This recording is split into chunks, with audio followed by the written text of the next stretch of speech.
देखते हैं, भारतीय संविधान के किस भाग में नीति निर्देशक तत्वों का प्राविधान है? तो भारतीय संविधान के भाग 4 में नीति निर्देशक तत्वों की जो है व्याख्या की गई है, उसका उपबंध दिया गया है। भारतीय संविधान के भाग 4 अनुच्छेद 36 से लेकर 51 तक में नीति निर्देशक तत्वों का वर्णन किया गया है। नीति निर्देशक तत्व आयरलैंड के संविधान से लिए गए हैं, ये भी इंपॉर्टेंट फैक्ट है। भारतीय संविधान निर्माताओं का लक्ष्य भारत में कल्याणकारी राज्य की स्थापना करना था, इसीलिए उन्होंने नीति निर्देशक तत्वों में उन सभी आदर्शों का समावेश किया है जिन्हें कार्य के रूप में वर्णित किए जाने के लिए एक कल्याणकारी राज्य की स्थापना हो सके। भारतीय संविधान 22 भागों में विभाजित है, इसमें 395 अनुच्छेद और 12 अनुसूचियां हैं। ये सामान्य जानकारी हो गई। अब कुछ हम महत्वपूर्ण अनुच्छेद और भाग विषय उनके देखते हैं भारतीय संविधान के। तो ये आपको याद तो करना ही पड़ेगा क्योंकि इस पे बेस्ड कई सारे क्वेश्चन जो है, अगर आप इस सूची को याद कर सकें तो बहुत सारे क्वेश्चन आपको जो है सीधे सीधे जो है हल हो जाएंगे जो एग्जाम में आते हैं। तो भाग 1 क्या है? संघ और उसका राज्य क्षेत्र के बारे में भाग 1 में वर्णन मिलता है, जो अनुच्छेद 1 से 4 इसमें अंतर्गत आता है। भाग 2 नागरिकता है, सभी क्वेश्चन पूछे जा चुके हैं। भाग 3 मूलभूत अधिकार या मौलिक अधिकारों से संबंधित है। भाग 4 में राज्य के नीति निर्देशक तत्व या डायरेक्टिव प्रिंसिपल ऑफ स्टेट्स हैं और इसका अनुच्छेद 36 से 51 है। भाग 4 का या 4A इसमें मूल कर्तव्य हैं या मौलिक कर्तव्य हैं, जिसको अनुच्छेद 51A कई बार पूछा जा चुका है के अंतर्गत रखा गया है। भाग 5 में संघ, भाग 6 में राज्य, भाग 7 में संविधान के 7वें संशोधन के द्वारा इसको निरसित कर दिया गया था, यानी ये हटा दिया गया है। अब भाग 8 देखते हैं, इसमें संघ और राज्य क्षेत्र, संघ और उसका राज्य क्षेत्र। भाग 9 में पंचायत यानी पंचायती राज व्यवस्था। 9A में नगर पालिकाएं, ये सभी जो है बाद में जो है संशोधन द्वारा जोड़े गए हैं। भाग 10 अनुसूचित और जनजाति क्षेत्रों के प्रशासन के बारे में ये हैं। नेक्स्ट देखते हैं भाग 11 संघ और राज्यों के बीच में संबंध यानी संघ राज्य संबंध के बारे में वर्णन करता है। भाग 12 वित्त संपत्ति संविदाएं एवं वाद। इसके बाद जो इंपॉर्टेंट भाग हैं केवल मैं वो बताता हूं, जैसे कि भाग 15 की अगर बात करें तो इसके अंतर्गत निर्वाचन आता है। निर्वाचन का अनुच्छेद बहुत पूछा जाता है, अनुच्छेद 324 से 329 तक जो है ए तक जो है इसके अंतर्गत आता है। फिर राजभाषा से संबंधित यानी भाग 17 अनुच्छेद 343 से 351 तक इसके अंतर्गत आता है। आपात उत्बंध जो है भाग 18 में आते हैं, अनुच्छेद 352 से 360 के अंतर्गत पूरा जो है आपात उपबंधों का वर्णन है। और संविधान संशोधन ये भाग 20 के अंतर्गत आता है, अनुच्छेद 368 जो है इसका अनुच्छेद। नेक्स्ट क्वेश्चन देखते हैं, निम्नलिखित में से कौन सी याचिका व्यक्तिगत स्वतंत्रता से संबंधित है? तो बहुत ही इंपॉर्टेंट क्वेश्चन है। बंदी प्रत्यक्षीकरण याचिका जो है, जिसको हम हैबियस कॉर्पस रिट के नाम से भी जानते हैं, ये किसी भी व्यक्ति की व्यक्तिगत स्वतंत्रता से संबंधित है और हम सारी रिट जो है उसका जो है इस क्वेश्चन में पूरा डिस्क्रिप्शन करेंगे। तो अनुच्छेद 32 के तहत 5 प्रकार की संवैधानिक उपचार अधिप्राप्त है भारत के सभी नागरिकों को। ये उपचार हैं बंदी प्रत्यक्षीकरण, परमादेश, प्रतिषेध, उत्प्रेषण व अधिकार परीक्षा। अब एक एक करके जो है हम इसके बारे में जानते हैं। तो सबसे पहले हम लेते हैं बंदी प्रत्यक्षीकरण, जिसको हम हैबियस कॉर्पस कहते हैं। यह रिट उस अधिकारी के विरुद्ध दायर की जाती है जो किसी व्यक्ति को बंदी बनाकर रखता है, यानी जिसने किसी को भी इलीगली बंदी बनाया हो।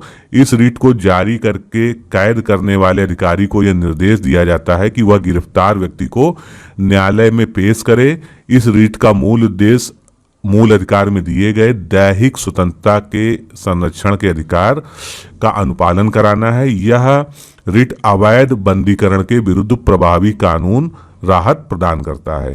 परमादेश या रिट ऑफ मैंडमस जिसे कहते हैं, ये रिट न्यायालय द्वारा उस समय जारी की जाती है जब कोई लोक अधिकारी अपने कर्तव्यों के निर्वहन से इनकार करे। यानी जैसे मान लीजिए कोई डीएम है या कोई अन्य प्राधिकारी है, अगर वो जो उसको उस परिस्थिति में कार्य करना चाहिए उसने उससे नहीं किया, उससे वो इनकार करता है, तो उसके प्रति जो है उसके विरुद्ध जो है ये रिट जो है कोर्ट द्वारा जारी की जा सकती है। और उस समय जिसके लिए कोई अन्य विधिक उपचार यानी कोई कानूनी रास्ता ना बचा हो, तब ये रिट जारी होती है। इस रिट द्वारा किसी लोक पद पर के अधिकारी के अतिरिक्त अधीनस्थ न्यायालय अथवा निगम के अधिकारी को भी आदेश दिया जा सकता है कि वह उसे सौंपे गए समस्त कार्यों का अनुपालन सुनिश्चित करे।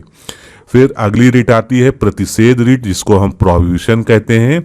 ये रिट किसी उच्चतर न्यायालय द्वारा अधीनस्थ न्यायालय, इसको हमेशा ध्यान रखिएगा क्योंकि परमादेश और प्रतिषेध में थोड़ा सा अंतर है। तो प्रतिषेध जो है किसी उच्च न्यायालय द्वारा यानी हायर कोर्ट द्वारा अपनी लोअर कोर्ट के विरुद्ध जारी की जाती है। इस रिट को जारी करके अधीनस्थ न्यायालयों को अपनी अधिकारिता के बाहर कार्य करने से रोका जाता है। मान लीजिए कोई एक सिविल कोर्ट है किसी भी डिस्ट्रिक्ट की, वो ऐसे मामले की सुनवाई कर रही है जो उसके क्षेत्राधिकार के अंतर्गत नहीं आता है या उसके ज्यूरिडिक्शन से बाहर की विषय वस्तु है, तो ऐसी स्थिति में उससे अपर कोर्ट या जैसे मान लीजिए जिला मजिस्ट्रेट की कोर्ट है या हाई कोर्ट है, तो वो कोर्ट जो है अपने नीचे वाले न्यायालय को ये पूछ सकती है, उसको रोक सकती है कि आप अपने ज्यूरिडिक्शन या न्यायाधिकार के बाहर कार्य ना करें। इस रिट के द्वारा अधीनस्थ न्यायालय को किसी मामले में तुरंत कार्रवाई करने तथा की गई कार्रवाई की सूचना उपलब्ध कराने का आदेश दिया जाता है। प्रतिषेध रिट की ही तरह जो है रिट ऑफ सर्टियाई है, यह भी रिट जो है अधीनस्थ न्यायालयों के विरुद्ध ही जारी की जाती है। दोनों में थोड़ा सा अंतर है। इस रिट को जारी करके अधीनस्थ न्यायालयों को यह निर्देश दिया जाता है कि वो अपने पास संचित मुकदमे के निर्णय लेने के लिए उस मुकदमे को वरिष्ठ न्यायालय अथवा उच्चतर न्यायालय को भेज दें।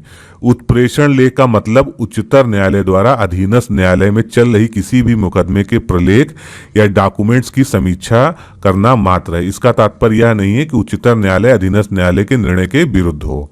अधिकार परीक्षा ये लास्ट रिट है, जिसको क्यो वारंटो कहते हैं इंग्लिश में। इस रिट को उस व्यक्ति के विरुद्ध जारी किया जाता है जो किसी ऐसे लोकपद यानी पब्लिक पोस्ट पर को धारण करता है जिसे धारण करने का अधिकार उसे प्राप्त नहीं है।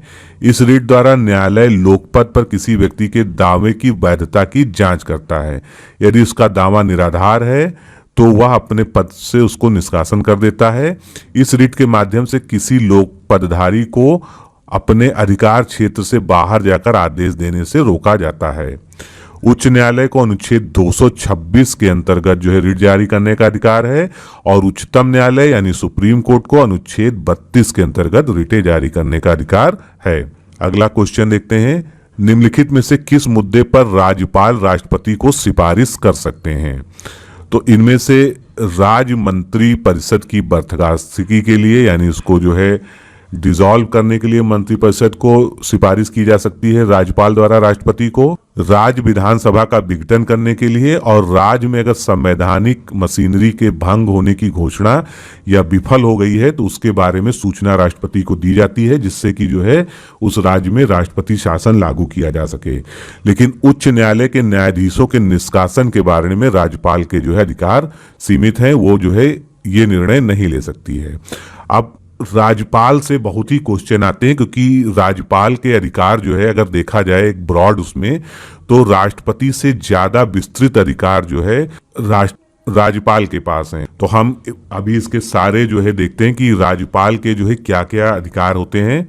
तो राज्यपाल उस राज्य का संवैधानिक प्रधान होता है, वह राज्य में संवैधानिक तंत्र की विफलता की घोषणा कर सकता है, राज्य मंत्रिमंडल की सिफारिश पर वह विधानसभा का विघटन कर सकता है, राज्य विधानसभा में विश्वास मत समाप्त होने पर वह राज्य मंत्रिमंडल को बर्खास्त भी कर सकता है। अब राज्यपाल से संबंधित प्रमुख अनुच्छेद हम देखते हैं। 153 में क्या बताया गया है कि राज्यों में राज्यपाल होंगे। 154 में बताया गया है कि राज्य की कार्यपालिका शक्ति राज्यपाल में निहित होगी। 155 राज्यपाल की नियुक्ति से संबंधित है, बहुत बार प्रश्न आ गया है ये। 156 राज्यपाल के कार्यकाल के बारे में बताता है। 157 राज्यपाल की नियुक्ति होने के लिए क्या अर्हताएं होनी चाहिए, इसके बारे में अनुच्छेद 157 में वर्णन है। 158 में राज्यपाल कार्यालय के लिए दशाएं क्या हैं उसके बारे में जो है वर्णन है। 159 में राज्यपाल की शपथ के बारे में जो है विवरण दिया गया है, और 160 में आकस्मिक परिस्थितियों में राज्यपाल के क्या कार्य होंगे या राज्यपाल का कार्य कौन करेगा, इसके बारे में पूरा वर्णन दिया गया है। अब एक एक करके हम राज्यपाल की सारी शक्तियां देखते हैं। तो सबसे पहले विधायी शक्तियों की बात करते हैं, यानी जो लेजिस्लेटिव पावर्स राज्यपाल को, वह राज्य विधानसभा का अभिन्न अंग होता है। वह राज्य विधानसभा के सत्र को आहूत या विघटित कर सकता है। वह विधानमंडल के प्रत्येक चुनाव के बाद पहले और प्रतिवर्ष उसको संबोधित करता है, यानी जो उसका अभिभाषण होता है उसके बारे में इसमें है। वह किसी सदन या विधानमंडल के साधनों को संदेश भेज सकता है। राज्य विधानसभा के कुल छठे भाग को वह नामित कर सकता है। वह विधानसभा के लिए एक आंग्ल भारतीय समुदाय के व्यक्ति की नियुक्ति कर सकता है, यानी एंग्लो इंडियन की। वह किसी भी अध्यादेश को किसी भी समय समाप्त कर सकता है। तो ये सभी जो उसकी विधायी शक्तियों में आते हैं। अब फाइनेंशियल पावर्स या वित्तीय शक्तियां क्या हैं? राज्यपाल की सिफारिश के बिना कोई भी धन विधेयक विधानसभा में पेश नहीं किया जा सकता है, अर्थात विधानसभा से धन की मांग राज्यपाल की सिफारिश पर ही हो सकती है। वार्षिक बजट राज्यपाल वित्त मंत्री द्वारा विधानसभा में पेश करवाता है। कोई भी बजट अनुदान मांग बिना राज्यपाल की अनुमति के प्रस्तुत नहीं हो सकता है। राज्य की आकस्मिक निधि पर राज्यपाल का ही नियंत्रण होता है। यदि संकट के समय आवश्यकता पड़े तो राज्यपाल इसे आवश्यकता अनुसार व्यय कर सकता है तथा उसके पश्चात राज्य विधानमंडल से उसकी स्वीकृति प्राप्त करेगा। पंचायतों और नगर पालिकाओं की वित्तीय स्थिति की हर वर्ष 5 वर्ष के बाद समीक्षा वह वित्त आयोग के माध्यम से कराता है, यानी वित्त आयोग के गठन करने का अधिकार उसको है। अब कुछ न्यायिक शक्तियां हैं, जो जुडिशियल पावर्स है न्यायालय की राज्यपाल की, उसको देखते हैं। जिला न्यायाधीशों की नियुक्ति और पदोन्नति राज्यपाल के द्वारा की जाती है। राज्यपाल यदि समझे कि किसी न्यायालय के पास बहुत अधिक काम है तो वह आवश्यकता अनुसार अधिक न्यायाधीशों की नियुक्ति कर सकता है। राज्यपाल उस अपराधी के दंड को क्षमा कर सकता है, घटा सकता है या कुछ समय के लिए स्थगित कर सकता है जिससे राज्य के कानून के विरुद्ध अपराध करने का दंड मिला हो। वह इस अधिकार का प्रयोग उन विषयों में नहीं कर सकता है जो संघ सरकार की कार्यपालिका के अधीन है, ये उसका एक अपवाद है। राज्यपाल अपनी इस शक्ति का प्रयोग भी मुकदमे की सुनवाई के आरंभ से पूर्व, उसके बीच अथवा उसके पश्चात कर सकता है। तो ये सभी जो है राज्यपाल की शक्तियां हैं जिससे जो है प्रायः क्वेश्चन आते रहते हैं। नेक्स्ट क्वेश्चन देखते हैं, निम्नलिखित में से कौन से नीति निर्देशक सिद्धांतों में सम्मिलित नहीं है, यानी डायरेक्टिव प्रिंसिपल ऑफ स्टेट्स में कौन से सिद्धांत इनमें से नहीं आते हैं? तो मद्य निषेध के बारे में उसमें वर्णन किया गया है, समान कार्य हेतु समान वेतन के बारे में वर्णन किया गया है, और काम का अधिकार ये भी वर्णन जो है नीति निर्देशक सिद्धांतों में है। लेकिन सूचना का अधिकार एक पृथक कानून है जिसका जो है कोई विवरण नीति निर्देशक सिद्धांतों में नहीं है। सूचना का अधिकार मूल अधिकार अनुच्छेद 17 का, यानी वाक एवं अभिव्यक्ति की स्वातंत्र्य के अंतर्गत आता है, ना कि नीति निर्देशक सिद्धांतों के अंतर्गत।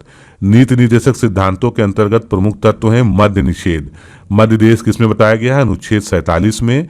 समान कार्य हेतु समान वेतन अनुच्छेद 39 घ में इसका वर्णन है। काम शिक्षा लोक सहायता पाने का अधिकार ये अनुच्छेद 41 में है। ग्राम पंचायतों को गठन अनुच्छेद 40। समान नागरिक संहिता अनुच्छेद 44 में जो है इसका वर्णन है। अब हम सारे जो है नीति निर्देशक सिद्धांतों को जो है एक नज़र देख लेते हैं, काफ़ी इंपॉर्टेंट है, इनसे बहुत क्वेश्चन आते रहते हैं। तो अनुच्छेद 38 क्या कहता है? कल्याण की लोक कल्याण की अभिव्यक्ति के लिए सामाजिक व्यवस्था बनाएगा जिससे कि नागरिक को सामाजिक, आर्थिक एवं राजनीतिक न्याय मिल सके। अनुच्छेद 39 का में क्या कहा गया है? समान न्याय और निःशुल्क विधिक सहायता और साथ ही समान कार्य के लिए समान वेतन। अनुच्छेद 39 का सार्वजनिक धन का स्वामित्व तथा नियंत्रण इस प्रकार करना ताकि सार्वजनिक हित का सर्वोत्तम साधन हो सके। अनुच्छेद 39 का धन का समान वितरण। अनुच्छेद 40 ग्राम पंचायतों का संगठन, बहुत इंपॉर्टेंट है। अनुच्छेद 41 कुछ दशाओं में काम शिक्षा और लोक सहायता पाने का अधिकार। अनुच्छेद 42 काम की न्यायसंगत तथा मानवोचित दशाओं तथा प्रसूति सहायता का उपबंध। अनुच्छेद 43 के अंतर्गत कर्मकारों के लिए निर्वहन मजदूरी व कुटीर उद्योगों का प्रोत्साहन। अनुच्छेद 44 नागरिकों के लिए एक समान सिविल संहिता इंपॉर्टेंट है ये। अनुच्छेद 46 अनुसूचित जातियां, अनुसूचित जनजातियों तथा अन्य दुर्बल वर्गों की शिक्षा और अर्थ संबंधी हितों की अभिवृद्धि करना। अनुच्छेद 47 पोषाहार स्तर, जीवन स्तर को ऊंचा करने तथा लोक स्वास्थ्य को सुधारने के लिए राज्य का कर्तव्य इसमें बताया गया है। अनुच्छेद 48 कृषि एवं पशुपालन का संगठन इसके अंतर्गत आता है। और अनुच्छेद 48 का ये बाद में जोड़ा गया था, पर्यावरण का संरक्षण तथा संवर्धन, वन एवं वन्यजीवों की रक्षा इसके अंतर्गत आती है। अनुच्छेद 49 राष्ट्रीय महत्व के स्मारकों, स्थानों एवं वस्तुओं का संरक्षण करना। अनुच्छेद 50 के अंतर्गत कार्यपालिका एवं न्यायपालिका का पृथक्करण। अनुच्छेद 51 अंतर्राष्ट्रीय शांति और सुरक्षा की अभिवृद्धि। तो ये सभी जो है राज्य के नीति निर्देशक सिद्धांतों के अनुच्छेद हो गए। नेक्स्ट क्वेश्चन देखते हैं। संविधान असाधारण परिस्थितियों में राष्ट्रपति राज्यपाल के कृत्यों के निर्वहन हेतु उपबंध कर सकता है। तो ये किस अनुच्छेद में प्राविधान है, ये पूछा गया है। अनुच्छेद 160 के अंतर्गत। अनुच्छेद 160 के अंतर्गत राष्ट्रपति आकस्मिक या असाधारण परिस्थितियों में राज्यपाल के कृत्यों के निर्वहन हेतु उपबंध कर सकता है। अनुच्छेद 162 में राज्यों की कार्यपालिका शक्ति का विस्तार के बारे में वर्णन है। अनुच्छेद 165 में राज्य के महाधिवक्ता के बारे में। अनुच्छेद 310 में संघ या राज्य की सेवा करने वाले व्यक्तियों की पदावधि का वर्णन किया गया है। आपातकाल के दौरान संसद के द्वारा राज्य सूची के विषयों पर बनाए गए कानून आपातकाल की समाप्ति के बाद कितनी अवधि तक लागू रह सकते हैं? तो 6 माह तक जो है लागू रह सकते हैं। राष्ट्रीय आपात की उद्घोषणा अनुच्छेद 352 के तहत राष्ट्रपति द्वारा की जाती है। आपातकाल के दौरान संसद द्वारा राज्य सूची के विषयों पर बनाए गए कानून आपातकाल की समाप्ति के 6 माह यदि राज्य विधानसभा चाहे की अवधि तक लागू रह सकते हैं। 352 क्या है अनुच्छेद? आपात की उद्घोषणा के बारे में बताया गया है। यदि राष्ट्रपति को यह समाधान हो जाता है कि गंभीर आपात विद्यमान है जिससे युद्ध या बाह्य आक्रमण या सशस्त्र विद्रोह के कारण भारत या उसके राज्य क्षेत्र के किसी भाग की सुरक्षा संकट में है, तो वो उद्घोषणा द्वारा संपूर्ण भारत या उसके राज्य क्षेत्र के ऐसे भाग के संबंध में जो उद्घोषणा में विनिर्दिष्ट किया जाए इस आशय की घोषणा कर सकता है, यानी आपात की घोषणा कर सकता है। अब इसका जो है बाद में क्लेरिफिकेशन क्या है। यदि राष्ट्रपति को यह समाधान हो जाता है कि युद्ध या बाह्य आक्रमण या सशस्त्र विद्रोह का संकट सन्निकट है, तो यह घोषित करने वाली आपात की उद्घोषणा की युद्ध या बाह्य आक्रमण या किसी सशस्त्र विद्रोह से भारत या उसके राज्य क्षेत्र में किसी एक भाग की सुरक्षा संकट में है, युद्ध या ऐसे किसी आक्रमण या विद्रोह के वास्तव में होने से पहले भी जो है ये घोषणा की जा सकेगी। पहले जो है राष्ट्रीय आपात के लिए एक आंतरिक अशांति भी जो है क्लॉज था जो है, लेकिन उसको बाद में संविधान संशोधन के द्वारा हटा दिया गया था। नेक्स्ट क्वेश्चन देखते हैं। भारतीय संविधान के कौन से संविधान संशोधन द्वारा संविधान की प्रस्तावना में समाजवादी शब्द को जोड़ा गया था? तो भारतीय संविधान के 42वें संविधान संशोधन के द्वारा प्रस्तावना में समाजवादी शब्द को जोड़ा गया था। 42वां संविधान संशोधन अधिनियम 1976 द्वारा संविधान की प्रस्तावना में समाजवादी शब्द जोड़ा गया था। भारत की संविधान प्रस्तावना में कहा गया है कि हम भारत के लोग भारत को एक संपूर्ण प्रभुत्व संपन्न समाजवादी पंथ निरपेक्ष लोकतंत्रात्मक गणराज्य आदि बनाने के लिए समस्त नागरिक जो है इसको आत्मार्पित करते हैं। डैश डैश डैश बीच में जो है उसको जो है यहाँ पर नहीं लिखा गया है, पूरा बड़ा है वो। तो अब 42वां संविधान संशोधन क्या है? इसमें काफी सारे संशोधन हुए थे, इसको मिनी संविधान भी कहा जाता है। तो 42वां संविधान संशोधन अब तक के संशोधनों में सबसे व्यापक संशोधन है। इस संविधान संशोधन में एक प्रकार से संपूर्ण संविधान का पुनरीक्षण किया गया। इसकी व्यापकता को दृष्टिगत करते हुए ही इसे मिनी संविधान भी कहा जाता है। इस संविधान संशोधन में कुल 59 प्राविधान किए गए थे और यह भारतीय संविधान का सर्वाधिक व्यापक एवं विवादास्पद संवैधानिक संशोधन था। मुख्यतः यह संशोधन स्वर्ण सिंह आयोग की सिफारिशों को लागू करने के लिए किया गया था। 42वां संविधान संशोधन 1976 की प्रमुख बातें जो है निम्नलिखित हैं। संविधान की प्रस्तावना में समाजवादी, धर्मनिरपेक्ष, एकता और अखंडता आदि शब्द इसके द्वारा जोड़े गए। सभी नीति निर्देशक सिद्धांतों को मूल अधिकारों पर उनकी सर्वोच्चता को सुनिश्चित किया गया। ये सभी बहुत इंपॉर्टेंट हैं। इसके अंतर्गत संविधान में 10 मौलिक कर्तव्यों को अनुच्छेद 51 का भाग 4 का के अंतर्गत जोड़ा गया। इसके द्वारा संविधान संशोधन को न्यायिक परीक्षण से मुक्त किया गया, यानी इसका जुडिशियल रिव्यू नहीं किया जा सकेगा। 1971 की जनगणना के आधार पर 2001 तक विधानसभाओं एवं लोकसभा की सीटों की संख्या को स्थिर किया गया। लोकसभा एवं विधानसभा की अवधि को 5 वर्ष से 6 वर्ष कर दिया गया था, जो कि बाद में फिर कम कर दिया गया है। इसके द्वारा यह निर्धारित किया गया कि किसी केंद्रीय कानून की वैधता पर सर्वोच्च न्यायालय एवं राज्य के कानून की वैधता का उच्च न्यायालय परीक्षण करेगा।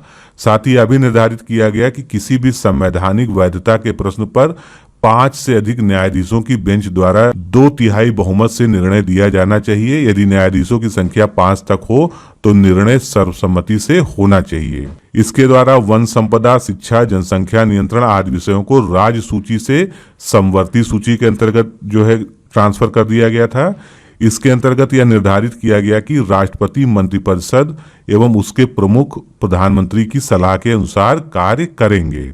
इसने संसद को राष्ट्र विरोधी गतिविधियों से निपटने के लिए कानून बनाने का अधिकार दिया तथा उसकी सर्वोच्चता को स्थापित किया। अखिल भारतीय विधिक सेवा के निर्माण की व्यवस्था भी इस संशोधन के द्वारा की गई थी। इसके अलावा कई सारे और भी हैं इसमें प्राविधान। इसको आप वीडियो को पॉज करके पढ़ सकते हैं। भारत के संविधान के अनुच्छेद 368 में संविधान संशोधन की कितनी विधियां उल्लिखित की गई हैं? तो संविधान संशोधन जो अनुच्छेद 368 में वर्णित है, इसमें 3 विधियां प्रमुख रूप से बताई गई हैं।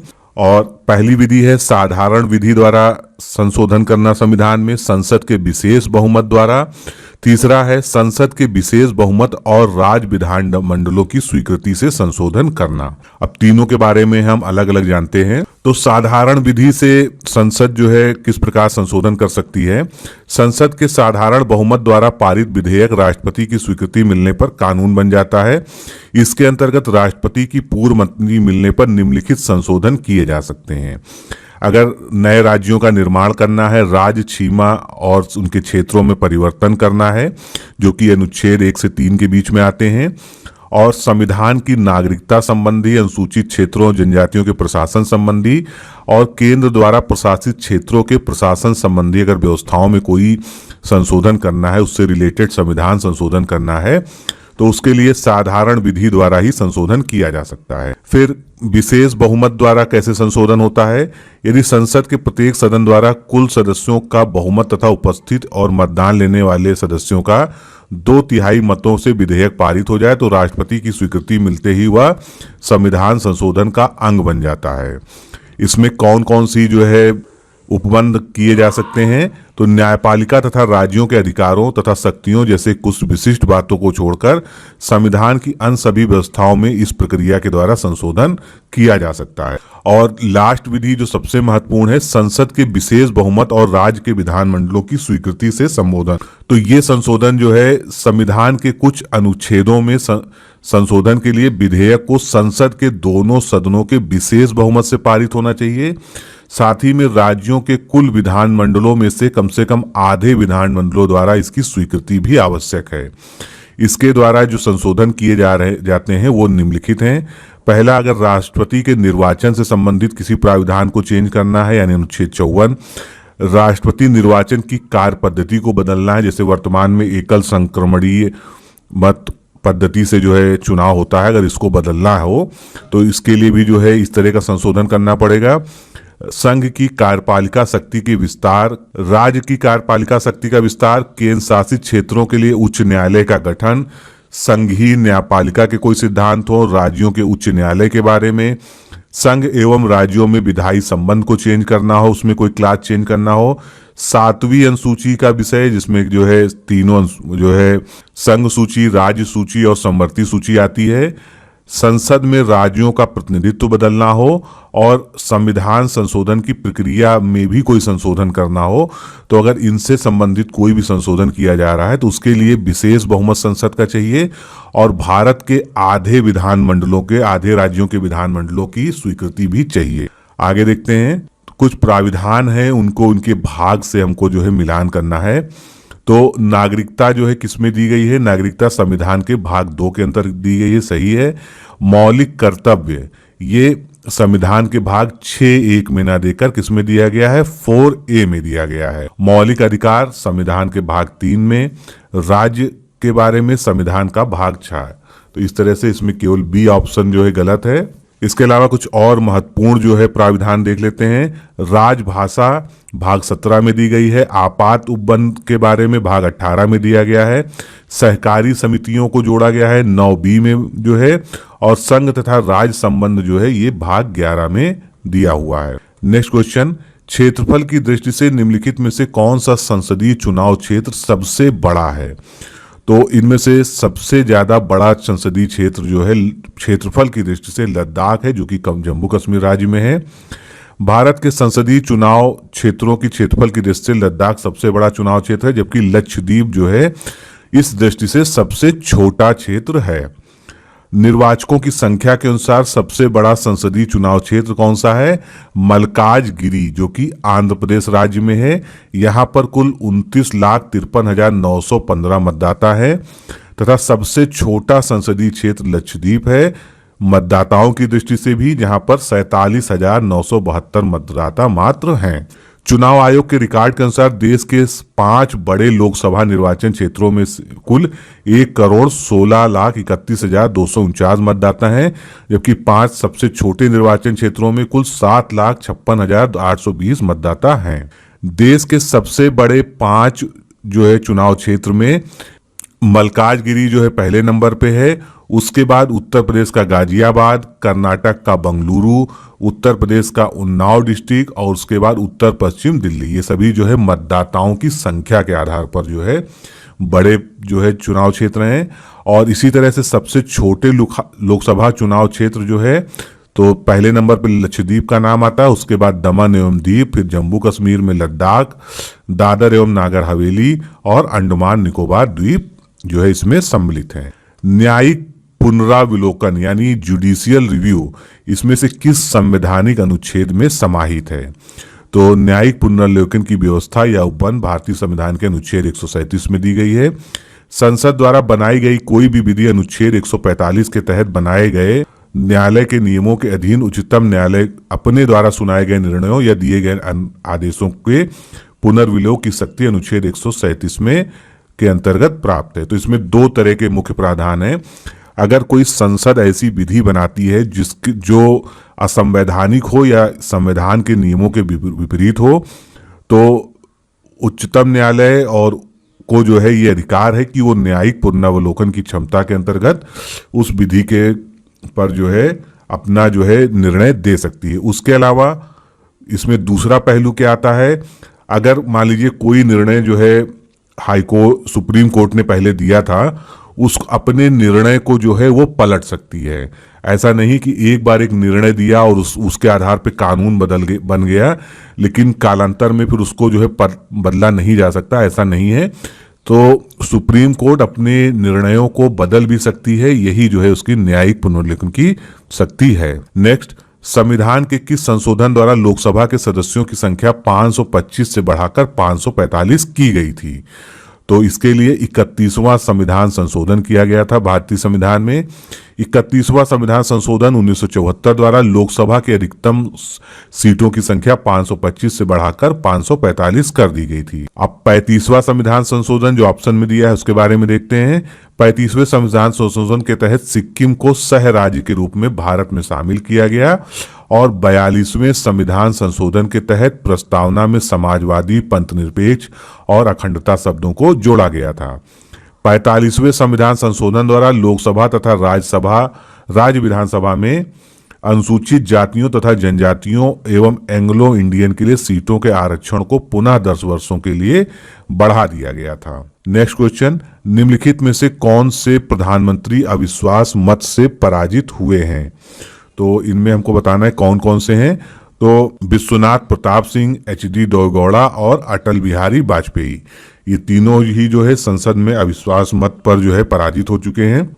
भारत में वर्ष 2015 तक 3 प्रधानमंत्रियों के विरुद्ध अविश्वास प्रस्ताव पास किए जा चुके हैं। ये प्रधानमंत्री हैं विश्वनाथ प्रताप सिंह 1990 में, HD देवेगौड़ा 1997 में तथा अटल बिहारी वाजपेयी 1999 में। और अभी तक जो है 6 प्रधानमंत्रियों के विरुद्ध अविश्वास प्रस्ताव लाया जा चुका है। नेक्स्ट, भारतीय संविधान द्वारा निम्नलिखित विधियों में से कौन सी निरसित की गई है, यानी कौन सी जो है हटा दी गई है। तो इसमें से भारत सरकार अधिनियम 1935 और भारतीय स्वतंत्रता अधिनियम 1947 दोनों ही जो है भारत का संविधान लागू होते ही जो है इनको हटा दिया गया था, यानी ये संविधान से निरसित हो गए थे। नेक्स्ट क्वेश्चन, भारत के नागरिकता अधिनियम में वर्ष 2015 में हुए संशोधन के द्वारा निम्नलिखित में से कौन सा परिवर्तन नहीं किया गया है। तो यहाँ पर ध्यान दीजिए, इसमें नहीं पूछा गया है। तो भारत के प्रवासी नागरिकों को अब भारत का प्रवासी OCI कार्ड धारक माना जाएगा। ये यहाँ स्पेलिंग मिस्टेक हो गई है। फिर भारतीय मूल के व्यक्तियों को अब भारत के प्रवासी नागरिकों के समकक्ष रखा गया है। भारतीय मूल के व्यक्ति अब भारत आने के लिए आजीवन वीजा के हकदार हैं। तो ये तीनों प्राविधान तो किए गए हैं, लेकिन अनिवासी भारतीय भारत में निर्वाचनों में मत देने का अधिकार इनको अभी तक जो है नहीं दिया गया था, विशेषकर 2015 के संशोधन के द्वारा। मार्च 2015 में नागरिक संशोधन विधेयक 2015 लोकसभा में पारित किया गया। इसके द्वारा OCI कार्ड धारकों के अधिकारों में वृद्धि की गई। उन्हें भारत में खेती के लिए जमीनें खरीदने, नैतिक मतदान व चुनाव लड़ने, अधिक पद ग्रहण करने की छूट नहीं प्राप्त हुई है। भारत में निर्वाचन सरकार यानी इलेक्टोरल गवर्नमेंट के विषय में निम्नलिखित में से कौन सा एक कथन सही नहीं है। तो इसमें हमको असत्य कथन बताना है। निर्वाचनों का अधीक्षण, निदेशन तथा नियंत्रण भारत के निर्वाचन आयोग में निहित है। बिल्कुल सही है ये। प्रत्येक प्रादेशिक निर्वाचन क्षेत्र के लिए एक ही सामान्य निर्वाचक नामावली होती है, भी कथन सही है। संसद के पास निर्वाचन क्षेत्रों के परिसीमन संबंधी कानून बनाने की शक्ति है, ये भी कथन सही है। भारत के उच्चतम न्यायालय को निर्वाचन क्षेत्रों के परिवर्तन संबंधी कानून की वैधता की समीक्षा करने का प्राधिकार है, ये कथन बिल्कुल गलत है, क्योंकि संविधान घोषणा करता है कि निर्वाचन क्षेत्रों के परिसीमन अथवा इन निर्वाचन क्षेत्रों के लिए आवंटित स्थानों से संबंधित विधियों पर न्यायालय में प्रश्न नहीं उठाया जा सकता है। नेक्स्ट क्वेश्चन देखते हैं, इलेक्ट्रॉनिक वोटिंग मशीनें किनके साथ संयुक्त रूप से विकसित की गई हैं, यानी कौन कौन सी कंपनीज हैं जिन्होंने इसको संयुक्त रूप से विकसित किया है। तो भारत इलेक्ट्रॉनिक्स लिमिटेड और electronic corporation of India limited, ये 2 कंपनियों द्वारा जो है इसको मिलकर डेवलप किया गया था। इलेक्ट्रॉनिक वोटिंग मशीन का प्रयोग भारत में आंशिक रूप से वर्ष 1999 में शुरू हुआ तथा वर्ष 2004 से इसका पूर्ण रूप से उपयोग राज्य विधानसभाओं तथा लोकसभा आम चुनाव में हो रहा है। सार्वजनिक क्षेत्र के 2 प्रतिष्ठानों जिसमें भारत इलेक्ट्रॉनिक्स लिमिटेड जिसका मुख्यालय बेंगलुरु में है और electronics corporation of India limited जो कि हैदराबाद में है, के साथ संयुक्त रूप से EVM मशीनों को विकसित किया गया है। आम चुनाव के बाद अल्पकालीन अध्यक्ष कैसे नियुक्त होता है? भारत के राष्ट्रपति द्वारा नियुक्त किया जाता है। यहाँ पर अल्पकाल अध्यक्ष का क्या मतलब है? यानी प्रोटेम स्पीकर। प्रोटेम स्पीकर जो है मुख्य रूप से उसका कार्य होता है कि जो नई जो है संसदीय सदस्य चुन के आते हैं उनको शपथ ग्रहण कराना। तो आम चुनाव के बाद नई सरकार का गठन होने पर लोकसभा के अल्पकालीन अध्यक्ष प्रोटेम स्पीकर को नियुक्त किया जाता है।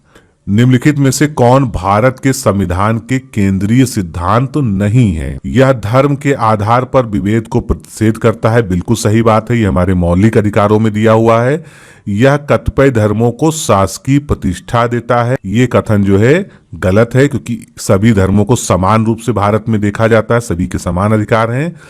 यह किसी भी धर्म को मानने की स्वतंत्रता देता है, ये बिल्कुल सही है, क्योंकि ये मूल अधिकारों के अंतर्गत है। यह धार्मिक समुदायों के भीतर ही सभी नागरिकों को की समानता सुनिश्चित करता है, ये भी कथन बिल्कुल सही है। तो इस प्रकार जो है कथन 2 जो है ये गलत है। भारतीय संविधान को धर्मनिरपेक्ष रखा गया है, अर्थात धार्मिक मामलों में राजकीय भागीदारी को अस्वीकार किया गया है, लेकिन धार्मिक स्वतंत्रता को बनाए रखा गया है। भारत के संविधान के अनुच्छेद 22 के अधीन गिरफ्तारी और निरोध से संरक्षण किन्हें प्राप्त नहीं है? तो हमको जो है अनुच्छेद 22 का अपवाद बताना है इसमें। तो कोई शत्रु अन्य देशी है और उसके अलावा जो है कोई व्यक्ति जिसे निवारक निरोध विधि के अधीन निरुद्ध किया गया हो, इनको जो है अनुच्छेद 22 के तहत गिरफ्तारी और निरोध से संरक्षण जो मूल अधिकार है वो प्राप्त नहीं है। भारतीय संविधान के अनुच्छेद 22(3) में उपबंध किया गया है कि अनुच्छेद 22 में वर्णित गिरफ्तारी व निरोध से संरक्षित संबंधी उपबंध किसी शत्रु देश के नागरिकों तथा ऐसे व्यक्तियों जिन्हें निवारक निरोध विधि के अधीन बंदी बनाया गया है के संबंध में लागू नहीं होंगे। निम्नलिखित में से किस वाद में उच्चतम न्यायालय ने यह व्यवस्था दी कि संवैधानिक संशोधन भी भारत के संविधान के अनुच्छेद 13 के अधीन एक विधि है जिन्हें मूल अधिकारों से असंगत होने पर शून्य घोषित किया जा सकता है। तो बहुत ही इंपॉर्टेंट जो है ये क्वेश्चन है, कई बार जो है कई पेपरों में जो है इसके स्वरूप को बदल के पूछा जा चुका है ये प्रश्न। तो गोलकनाथवाद में जो है ये निर्णय जो है उच्चतम न्यायालय ने दिया था। अनुच्छेद 13 के अनुसार राज्य कोई ऐसी विधि नहीं बनाएगा जो मूल अधिकारों को छीनती हो, न्यून करती हो और ऐसी प्रत्येक विधि उल्लंघन की मात्रा तक शून्य हो जाएगी। अतः गोलकनाथवाद के निर्णय अनुसार कोई भी संविधान संशोधन मूल अधिकारों से असंगत होने पर शून्य घोषित किया जा सकता है। नेक्स्ट, स्त्रियों के विरुद्ध सभी प्रकार के विभेद समाप्त करने के लिए कन्वेंशन के बारे में निम्नलिखित में से कौन सा एक कथन सही नहीं है। तो इस कन्वेंशन में यह परिभाषित किया गया है कि स्त्रियों के विरुद्ध विभेद किससे गठित होता है और राष्ट्रीय कार्रवाई के लिए कार्यसूची बनाता है। इसे संयुक्त राष्ट्र ने वर्ष 1989 में अंगीकृत किया। अगला कथन देखते हैं, यह राज्यों को विभेद समाप्त करने के लिए अपनी विधिक प्रणाली में अध्युपाय करने के लिए प्रतिबद्ध करा रहा है। ये भी कथन सही है। नेक्स्ट, भारत अनुसमर्थनकारी देश नहीं है, इसलिए वह उसके उपबंधों को व्यवहार में परिणत करने के लिए विधिक रूप से आबद्ध नहीं है। ये कथन गलत है। अब इसकी व्याख्या देखते हैं, इंपॉर्टेंट है ये। स्त्रियों के विरुद्ध सभी प्रकार के विभेद समाप्त करने के लिए कन्वेंशन को वर्ष 1979 में संयुक्त राष्ट्र महासभा ने स्वीकार किया था। यह कन्वेंशन न केवल स्त्रियों के प्रति विभेद को परिभाषित करता है बल्कि उसे कम करने के लिए एक एजेंडे की भी स्थापना करता है। वर्ष 1993 में भारत ने इसका अनुसमर्थन किया, या इस प्रकार से भारत क्या है, इसका एक अनुसमर्थनकारी देश है। यह राज्यों को विभेद समाप्त करने के लिए अपनी विधिक प्रणाली में समुचित उपाय करने के लिए प्रतिबद्ध करता है। अगला क्वेश्चन, भारतीय संविधान की 6ठी अनुसूची में जनजातीय क्षेत्रों के प्रशासन के लिए उपबंध अंतर्विष्ट हैं। निम्नलिखित में राज्यों में से कौन सा इस अनुसूची के अधीन नहीं है। तो मणिपुर जो है इस यानी 6ठी अनुसूची में नहीं आता है।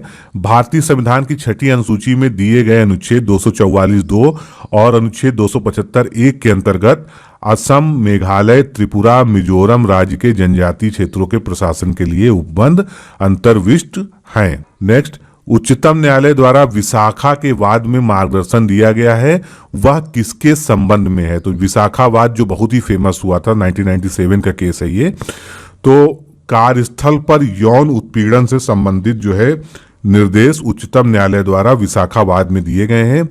वर्ष 1997 में सर्वोच्च न्यायालय ने विशाखा निर्णय के संबंध में दिशा निर्देश दिए थे। इसमें प्राविधान है कि सभी कार्यस्थलों पर इसको लागू किया जाए। यह निर्णय कार्यस्थलों पर महिलाओं के यौन उत्पीड़न की समस्या का कारगर समाधान लाने हेतु आया था। सूचना का अधिकार अधिनियम 2005 के अधीन जानकारी किसके बारे में दी जा सकती है।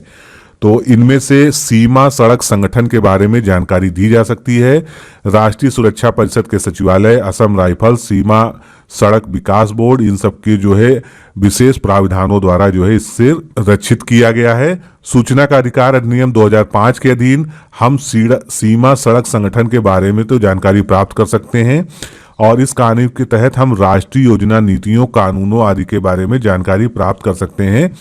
लेकिन देश की सुरक्षा व्यवस्था और आंतरिक जो है सुरक्षा से संबंधित कुछ जो है संगठन ऐसे हैं जिनके बारे में जो है सूचना का अधिकार अधिनियम 2005 के अंतर्गत जानकारी नहीं प्राप्त की जा सकती है। नेक्स्ट, किसी राज्य विधानसभा के निर्वाचन की तारीख विनिश्चित करने की शक्ति किसमें निहित है। तो राज्य विधानसभा के निर्वाचन की तारीख विनिश्चित करने की शक्ति जो है भारत के निर्वाचन आयोग में है। संविधान के अनुच्छेद 324(a) के अनुसार भारत निर्वाचन आयोग को राज्य विधानसभा एवं विधान परिषद के निर्वाचनों के अधीक्षण, निर्देशन, नियंत्रण की शक्ति प्राप्त है। इस प्रक्रिया को संपन्न कराने के लिए विस्तृत नियमावली जन प्रतिनिधित्व अधिनियम 1951 में दी गई है, जिसके अनुसार राज्य विधानसभा के निर्वाचन, मतगणना तथा परिणाम की तारीखें भी निर्वाचन आयोग द्वारा जारी की जाती हैं। संघीय प्रणाली का निम्नलिखित में से कौन सा लक्षण भारतीय राजनीतिक प्रणाली में नहीं पाया जाता है? तो सबसे पहला ही जो आपके सामने दोहरी नागरिकता जो है भारतीय संघीय प्रणाली में जो है नहीं है। परिसंघ और राज्य सरकारों के बीच शक्तियों का वितरण जो है ये उसमें उपलब्ध है। संविधान की सर्वोच्चता और संविधान के निर्वचन में न्यायालयों के प्राधिकार, ये सभी जो है हमारी भारतीय राजनीतिक प्रणाली या पॉलिटी के जो है के अंतर्गत आता है। भारतीय संविधान के अनुच्छेद 1 में भारत को राज्यों का संघ कहा गया है।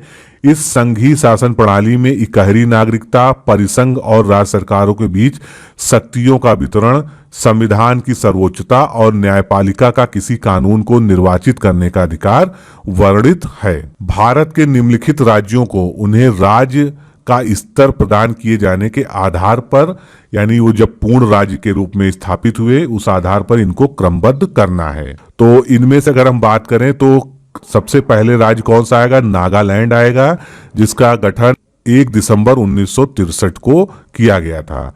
फिर दूसरे नंबर पर मेघालय आएगा, जिसका गठन जो है 20 जनवरी 1972 को किया गया था। सिक्किम तीसरे स्थान पे आएगा, जिसका गठन 16 मई 1975 को किया गया था। और उसके बाद अरुणाचल प्रदेश 22 फरवरी 1987 को इसे पूर्ण राज्य का दर्जा प्राप्त हुआ था। तो इस प्रकार ऑप्शन इसका ए करेक्ट होगा। भारतीय न्यायपालिका के बारे में निम्नलिखित में से कौन सा कथन सही नहीं है? पहला कथन क्या है? भारत के संविधान ने संयुक्त राष्ट्र अमेरिका की तरह न्यायालयों की दोहरी प्रणाली का उल्लंघन नहीं किया। कथन सही है। भारत में अधीनस्थ न्यायपालिका का संगठन अलग अलग राज्यों में थोड़ा सा भिन्न है, ये भी सही है। भारत के प्रत्येक राज्य में अलग उच्च न्यायालय है, ये कथन गलत है, क्योंकि जैसा कि अभी मैंने पहले ही बताया है कि जरूरी नहीं है कि एक ही उच्च न्यायालय हर राज्य में हो। कुछ जो है दो राज्यों के जो है संयुक्त उच्च न्यायालय भी हैं और वर्तमान में कुल 25 उच्च न्यायालय भारत में हैं। आपराधिक और सिविल पक्ष के अधिकारियों के पदनाम में एकरूपता लाने के लिए उच्चतम न्यायालय ने एक अखिल भारतीय न्यायिक सेवा के गठन के निर्देश जारी किया है, ये भी कथन जो है सही है। भारत की न्यायिक व्यवस्था इकहरी और एकीकृत है, जिसके सर्वोच्च शिखर पर भारत का सर्वोच्च न्यायालय है। अनुच्छेद 214 के अनुसार प्रत्येक राज्य के लिए एक उच्च न्यायालय होगा, किंतु 2 या 2 से अधिक राज्यों के लिए संसद एक ही उच्च न्यायालय स्थापित कर सकती है। पंचशील सिद्धांत के विषय में निम्नलिखित में से कौन सा सही है? तो पंचशील सिद्धांत जो है आप जानते हैं, ये अंतर्राष्ट्रीय शांति के संबंध में जो है सिद्धांत दिया गया था। तो यह राज्यों के बीच संबंधों को नियंत्रित करने वाले 5 सिद्धांतों का समुच्चय है। बिल्कुल सही, क्योंकि इसमें 5 सिद्धांत हैं। फिर दूसरे नंबर पे पंचशील की पूर्वधारणा थी कि उपनिवेशन के विघटन के बाद नए स्वतंत्र राज्य अंतर्राष्ट्रीय संबंधों के प्रति एक नए और अधिक सिद्धांतिक दृष्टिकोण को विकसित करने में समर्थ होंगे, ये भी कथन इसमें सही है। संधि के रूप में प्रथम औपचारिक संहिताकरण चीन और भारत के बीच में करार के रूप में हुआ था।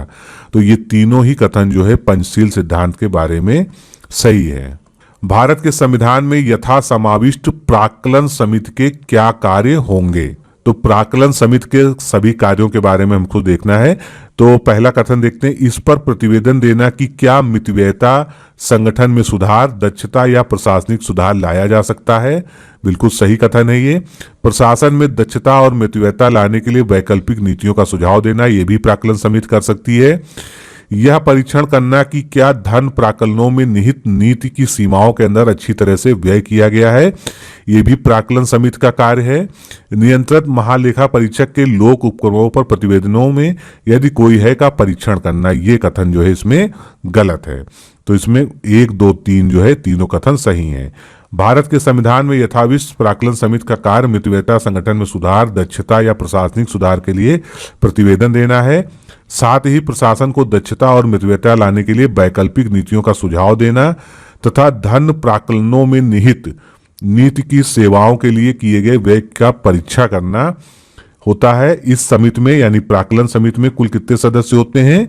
30 सदस्य होते हैं। क्वेश्चन नंबर 48 है, संसदीय लोकतंत्र के अधीन सामूहिक उत्तरदायित्व के सिद्धांत का क्या निहितार्थ है, यानी जो लोकतंत्र की संसदीय व्यवस्था है उसमें सामूहिक उत्तरदायित्व का सिद्धांत किस तरह से लागू होता है। तो मंत्रिपरिषद में पूरे रूप में एक ही साथ साथ एकल मंत्री के रूप में कोई अविश्वास प्रस्ताव लाया जा सकता है, ये कथन गलत है। अब इसका हम डिस्क्रिप्शन भी देखते हैं। मंत्रिपरिषद में किसी व्यक्ति का प्रधानमंत्री की सलाह के बिना नाम निर्दिष्ट नहीं किया जा सकता, ये कथन बिल्कुल सही है, क्योंकि प्रधानमंत्री की सलाह पर ही जो है मंत्रिपरिषद में जो है मंत्रियों की नियुक्ति की जाती है। मंत्रिमंडल में कोई व्यक्ति सदस्य के रूप में नहीं रखा जा सकता है यदि प्रधानमंत्री कह दे कि उसे बर्खास्त कर दिया गया है, ये भी सही कथन है। तो इस तरह से 2 और 3 जो है सही कथन है। अब इसका हम जो है डिस्क्रिप्शन देखते हैं। संसदीय लोकतंत्र के अधीन सामूहिक उत्तरदायित्व के सिद्धांत में निम्न सिद्धांत शामिल हैं, यानी मंत्रिमंडल के किसी व्यक्ति का प्रधानमंत्री की सलाह के बिना नाम निर्दिष्ट नहीं किया जा सकता है, और मंत्रिमंडल में कोई व्यक्ति सदस्य के रूप में नहीं रखा जा सकता है यदि प्रधानमंत्री कह दे कि इसे बर्खास्त किया गया है। अविश्वास प्रस्ताव पूरी मंत्रिपरिषद यानी सरकार के खिलाफ लाया जाता है। अविश्वास प्रस्ताव किसी भी एक मंत्री या अगर कहा जाए कि केवल प्रधानमंत्री के खिलाफ अविश्वास प्रस्ताव लाया गया है, तो ऐसा जो है भारत की संसदीय व्यवस्था में नहीं है। अविश्वास प्रस्ताव का अर्थ होता है कि जो रूलिंग पार्टी है पूरी जो है रूलिंग पार्टी के विरुद्ध अविश्वास प्रस्ताव लाया जाता है। नेक्स्ट, अब ये 2 कथन दिए हैं, इनमें से कौन से कथन सही हैं इसके बारे में हमको आकलन करना है। तो कथन देखते हैं। पहला, सहकारी सोसाइटी बनाना भारत में एक मूल अधिकार है, बिल्कुल सही कथन है। सहकारी सोसाइटियां सूचना के अधिकार अधिनियम 2005 की परिधि में नहीं आती हैं, ये भी कथन बिल्कुल सही है। तो 1 और 2 दोनों सही हैं। 57वें संविधान संशोधन अधिनियम 2011 के द्वारा सहकारी समितियों को एक संवैधानिक स्थान एवं संरक्षण प्रदान किया गया है। संशोधन द्वारा संविधान के अनुच्छेद के तहत सहकारी समिति बनाने का अधिकार एक मौलिक अधिकार बन चुका है। सहकारी समितियां सूचना के अधिकार अधिनियम 2005 की परिधि में नहीं आती हैं। नेक्स्ट क्वेश्चन, निम्नलिखित में से कौन सा एक कैबिनेट मिशन 1946 का एक प्रस्ताव नहीं था? तो एक एक करके हम सभी को देखते हैं। पहला था कि लोकतांत्रिक जनसंख्या शक्ति सिद्धांत के आधार पर संविधान सभा का गठन किया जाए, ये कथन जो है बिल्कुल सही है। प्रांतों एवं राज्यों के एक भारतीय संघ के लिए उपबंध किया जाए, ये भी कथन सही है। संविधान सभा के सभी सदस्यों का भारतीय होना था, ये भी कथन सही है। तो ये इस प्रकार जो है ये तीनों कथन जो है कैबिनेट मिशन के प्रस्तावों से संबंधित है। संविधान सभा के कार्यकलापों का ब्रिटिश सरकार द्वारा पर्यवेक्षण किया जाना, इस तरह का कोई प्रस्ताव जो है कैबिनेट मिशन में नहीं रखा गया था। कैबिनेट मिशन 24 मार्च 1946 को दिल्ली पहुंचा। इस शिष्टमंडल के सदस्य पैंथिक लॉरेंस, स्टेफोर्ड क्रिप्स और अलेक्जेंडर थे। इनकी सिफारिशों में लोकतांत्रिक जनसंख्या शक्ति सिद्धांत के आधार पर संविधान सभा का गठन किया जाना सम्मिलित था। अगला क्वेश्चन देखते हैं, संसद की विधायी शक्ति में विधियां बनाना सम्मिलित है। तो संसद किन किन विषयों पर जो है कानून बना सकती है, यानी उसकी विधायी शक्ति का जो है कितनी सीमा है, इसके बारे में हम इन तीनों कथनों को चेक करेंगे। तो सबसे पहले, समवर्ती सूची और राज सूची में नहीं प्रगणित किसी भी विषय पर, यानी ऐसा विषय जो ना तो समवर्ती सूची में दिया है न राज सूची में दिया है, तो ऐसे विषय पर जो है संसद जो है कानून बना सकती है। राज सूची की प्रविष्टियों के संबंध में यदि 2 या 2 से अधिक राज्यों के विधानमंडल इसे वांछनीय माने, तो ऐसी स्थिति में भी जो है संसद कानून बना सकती है। किसी देश के साथ की गई संधि, करार या अभिसमय के कार्यान्वयन के लिए चाहे वह राज सूची में आता हो, तब भी जो है संसद जो है सक्षम है कि वो उस विषय पर कानून बना सके। तो इस प्रकार तीनों ही कथन सही हैं। संसद समवर्ती सूची के विषयों पर विधियां बना सकता है, लेकिन जिन विषयों का उल्लेख राज सूची में है उन पर विधान नहीं बना सकता। लेकिन राज सूची की प्रविष्टियों के संबंध में यदि 2 या 2 से अधिक राज्यों के विधानमंडल इसे वांछनीय माने तो विधान बनाया जा सकता है। नेक्स्ट क्वेश्चन, भारत के नियंत्रक महालेखा परीक्षक के संबंध में निम्नलिखित में से कौन सा कथन सही है? वह संसद का एक अधिकारी होता है पर राष्ट्रपति के अधीन एक अधिकारी है, ये कथन बिल्कुल गलत है। अब इसका हम स्पष्टीकरण करते हैं। वह एक स्वतंत्र संवैधानिक प्राधिकारी है जो सीधे संसद के प्रति जवाबदेह नहीं है। ये कथन बिल्कुल सही है, क्योंकि वो संसद के प्रति जवाबदेह नहीं होता है। भारत के संविधान के अनुच्छेद 148 में नियंत्रक एवं महालेखा परीक्षक यानी सीएजी के स्वतंत्र पद की व्यवस्था की गई है। यह भारतीय लेखा परीक्षण और लेखा विभाग का मुखिया होता है। यह संसद का अधिकारी नहीं होता है, बल्कि उसकी नियुक्ति राष्ट्रपति के द्वारा की जाती है, लेकिन यह राष्ट्रपति के अधीन नहीं होता है। यह एक स्वतंत्र संवैधानिक प्राधिकारी होता है जो सीधे संसद के प्रति जवाबदेह नहीं है। नेक्स्ट क्वेश्चन, संसद की संरचना के संबंध में इनमें से कौन से कथन सही हैं? भारत की संसद राष्ट्रपति, राज्यसभा और लोकसभा तीनों से मिलाकर बनती है। बिल्कुल सही कथन ये है। भारत के राष्ट्रपति का प्रत्यक्ष निर्वाचन एक निर्वाचक मंडल द्वारा किया जाता है जो केवल संसद के दोनों सदनों के निर्वाचित सदस्यों से बनता है। बिल्कुल गलत है, क्योंकि निर्वाचक मंडल में और भी जो है लोग होते हैं। तो इसका विवरण हम देखते हैं। अनुच्छेद 54 के अनुसार इस निर्वाचन मंडल में संसद के दोनों सदनों के निर्वाचित सदस्य तथा राज्यों की विधानसभाओं के निर्वाचित सदस्य होते हैं। राष्ट्रपति का निर्वाचन एक निर्वाचक मंडल के द्वारा होता है जिसमें संसद के दोनों सदनों के निर्वाचित सदस्य और राज्यों की विधानसभाओं के निर्वाचन सदस्य शामिल होते हैं। इसका अभिप्राय यह है कि लोकसभा और राज्यसभा के मनोनीत सदस्य जो है इसमें मतदान नहीं करते हैं। साथ ही राज्यों के विधान परिषद के भी सदस्य इस निर्वाचन मंडल का हिस्सा नहीं होते हैं। नेक्स्ट, भारत के संविधान में ऐसे उपबंध हैं जो संसद को संविधान के कुछ उपबंधों के प्रवर्तन को बिना वास्तव में उनका संशोधन किए, उपांतरित किए या निष्प्रभावित करने के लिए सशक्त बनाते हैं। तो ऐसे में कौन कौन से जो है उपबंध शामिल हैं? तो इसके अंतर्गत अनुच्छेद 2 के अंतर्गत कोई भी विधि यानी नए राज्यों के प्रवेश या स्थापना से संबंधित, और अनुच्छेद 3 के अंतर्गत बनाई गई कोई भी विधि जैसे नए राज्यों के निर्माण से संबंधित। ये सभी विधियां ऐसी हैं जिसमें उपबंधों को प्रवर्तन किए बिना उसमें कोई संशोधन किए या उसका कोई उपांतरण किए हुए जो है भारत के संविधान के अधीन जो है संसद जो है विधि बना सकती है। तो इस प्रकार जो है इसमें 1 और 2 जो है दोनों ही कथन जो है सही हैं। अब हमको सुमेलन करना है कि इधर एक व्यक्तियों की सूची दी है, इधर भारत के संविधान को बनाने में इनकी भूमिका के बारे में वर्णन है। तो राजेंद्र प्रसाद, जैसा कि सभी आप लोग जानते हैं कि ये कौन थे, ये संविधान सभा के अध्यक्ष थे। टीटी कृष्णामाचारी, ये प्रारूप समिति के एक सदस्य थे। एचसी मुखर्जी, ये कौन थे, ये संविधान सभा के उपाध्यक्ष थे। और बीआर अंबेडकर, ये प्रारूप समिति के अध्यक्ष थे। तो इस तरह से ये सुमेलन जो है आपके सामने है। आगे देखते हैं, प्रत्येक वित्तीय वर्ष के लिए भारत सरकार का वार्षिक वित्तीय लेखा विवरण सदन में उस दिन प्रस्तुत किया जाएगा जो कि भारत का राष्ट्रपति निर्देशित करे। यानी जो वार्षिक वित्तीय विवरण लेखा विवरण है यानी बजट रखने के लिए भारत के राष्ट्रपति द्वारा नोटिफिकेशन जारी किया जाता है कि किस दिन जो है संसद में बजट प्रस्तुत किया जाएगा। तो अनुच्छेद 112 के अनुसार राष्ट्रपति प्रत्येक वित्तीय वर्ष के संबंध में संसद के दोनों सदनों के समक्ष भारत सरकार की उस वर्ष के प्राकृतिक प्राप्तियों और व्यय का विवरण रखवाएगा, जिसे इस भाग में वार्षिक वित्तीय विवरण भी कहा गया है। और इसको हम आम भाषा में बजट के नाम से भी जानते हैं। और बजट के पहले आर्थिक समीक्षा जो है सरकार द्वारा प्रस्तुत की जाती है। नेक्स्ट, भारत में उच्च न्यायालय के न्यायाधीश के पद की शपथ कौन दिलाता है? यानी हाई कोर्ट का अगर कोई जस्टिस है तो उसको शपथ कौन दिलाएगा? तो उसको उस राज्य का राज्यपाल जो है शपथ ग्रहण कराएगा। उच्च न्यायालय के न्यायाधीशों का संबंध उस राज्य के राज्यपाल द्वारा उसको शपथ दिलाई जाती है। इस शपथ का प्रारूप संविधान की 3री अनुसूची में वर्णित है।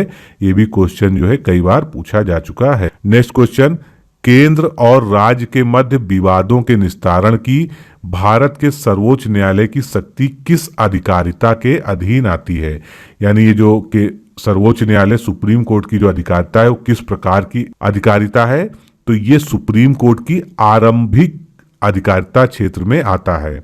आरंभिक या मौलिक अधिकारिता में ऐसे मामले आते हैं जिसकी सुनवाई निचले स्तर पर ना होकर सीधे सर्वोच्च न्यायालय में होती है।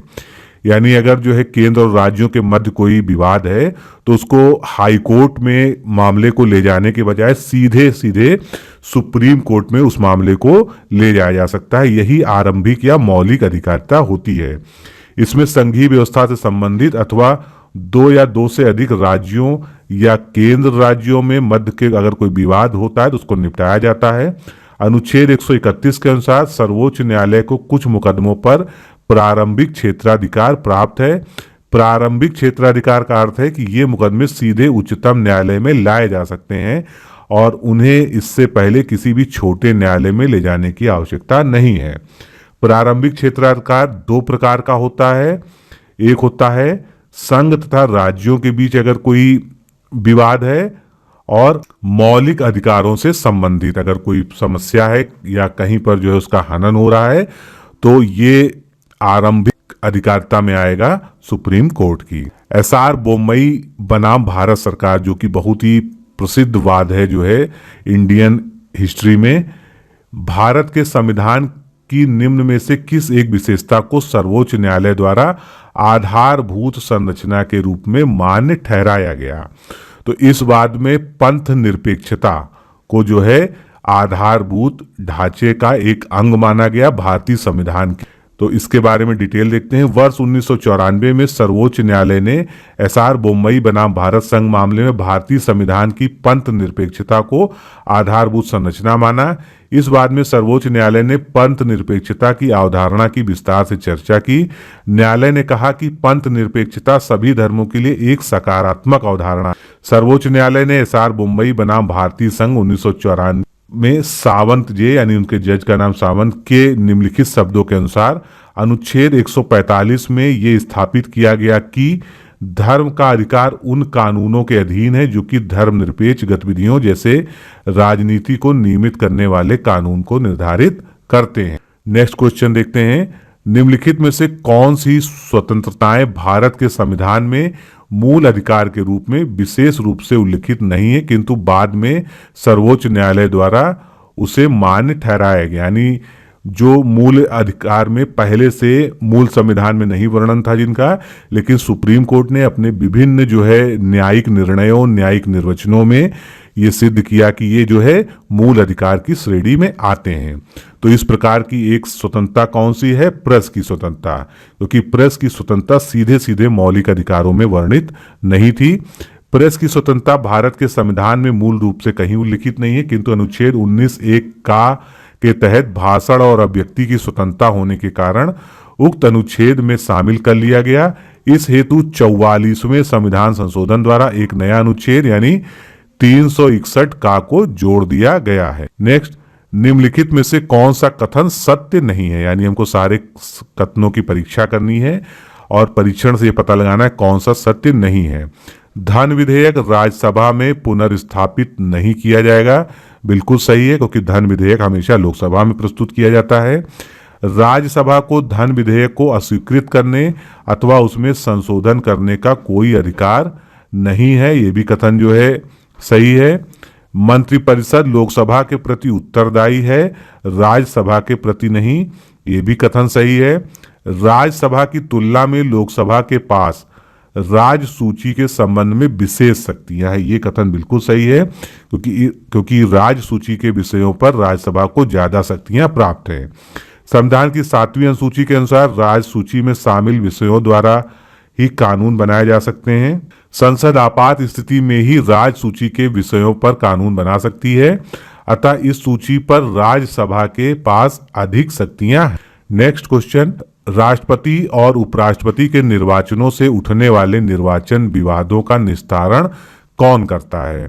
तो अगर राष्ट्रपति या उपराष्ट्रपति के चुनाव के दौरान, निर्वाचन के दौरान कोई भी विवाद उत्पन्न होता है तो उसका निर्धारण भारत का सर्वोच्च न्यायालय ही करता है।